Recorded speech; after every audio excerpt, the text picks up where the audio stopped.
Coucou tout le monde, j'espère que vous allez bien. Donc je vous retrouve aujourd'hui pour une nouvelle vidéo. Donc c'est une vidéo revue sur des produits Faridabé que j'ai utilisés pour me lisser les cheveux il y a un mois maintenant. Donc si vous vous en rappelez, tant mieux. Sinon, je vous mets quelques images de mes cheveux lissés à ce moment-là.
Donc j'ai reçu il y a un petit moment déjà, je crois avant les vacances d'été, 3 produits de la marque Faridabé. Donc je vous les montre tout de suite.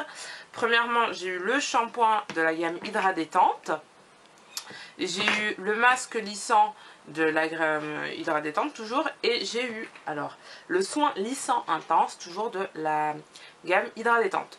Donc je vais pouvoir vous faire une revue complète de ces produits. Restez avec moi. Premièrement, le shampoing, donc c'est bien noté dessus, il est sans parabènes et sans silicone, ce qui est appréciable. Il a des sodium laureth sulfate. Honnêtement, mon avis sur ce shampoing, vous me connaissez, moi et les shampoings, on n'est pas vraiment amis.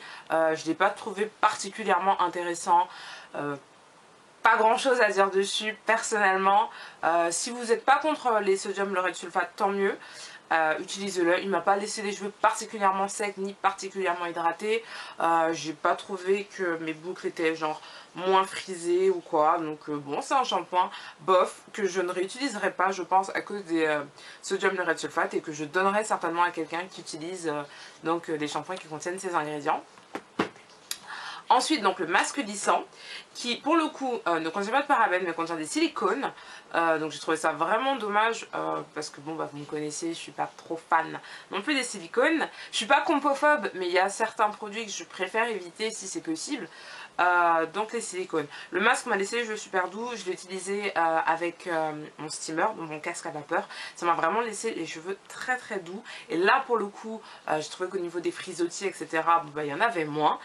Sachant que j'ai vraiment les cheveux frisés de nature, je pense. Donc si là tout de suite vous vous demandez que voilà, qu'est-ce qui se passe avec les cheveux, c'est un wash and go de 4 jours environ que je maintiens grâce à une pineapple. Bref, donc si tout ça vous intéresse, ma routine wash and go, etc., laissez-moi des commentaires pour que je vous fasse une routine là-dessus, parce que bon, voilà. Donc le masque lissant, c'est pas non plus un coup de cœur pour moi personnellement. Il y a une tache là dessus, je sais pas pourquoi. C'était pas vraiment un coup de cœur pour moi. Avec les silicones et tout, pas un coup de cœur. Et pour finir, le soin lissant. Donc en fait c'est une huile. J'ai pas apprécié, alors je le dis bien, j'ai pas apprécié sa texture. C'est une huile mais elle est vraiment collante, pire qu'un sérum. Après les mains sont collantes, c'est pas des mains grasses, c'est des mains collantes. C'est un fini assez bizarre. Et donc je l'ai mis sur mes cheveux avant d'utiliser le sèche-cheveux pour me lisser les cheveux, et aussi avant de les lisser avec le fer à lisser. Honnêtement c'est un produit, c'est celui qui direct m'a vraiment pas plu. Et pour le coup, c'est celui qui a le mieux fonctionné, je pense. C'est-à-dire que c'est aussi le protecteur de chaleur.